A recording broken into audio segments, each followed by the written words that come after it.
triangles and similar triangle. So congruent triangles means these two triangles are congruent. They will be equal in all the aspects, like the size will be the same, both the size of these two triangles will be the same, the angles will be the same, etc. So that is where in congruence you have all of this. So SSS, ASA, SAS, and also RHS. RHS means right angle triangle. If it is a right angle triangle, you will see whether the right angle anyway is the same, and then the hypotenuse and the side.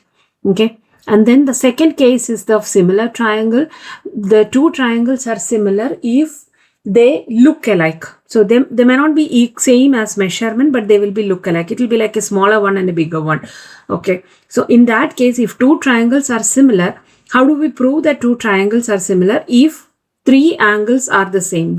All the three angles of the first triangle are equal to the three angles of the second triangle, then it is called similar triangle.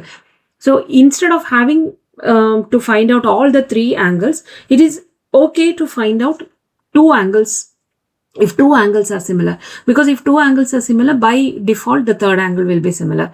So you can either find out two angles which are similar, and then you can say that okay, these two triangles are similar.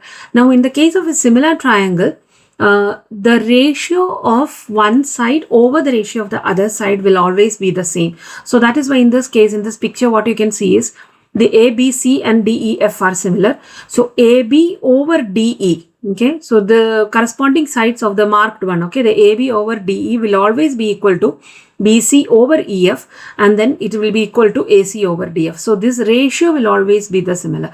You cannot directly say that one length of one triangle is equal to the length of the other triangle. That is not correct.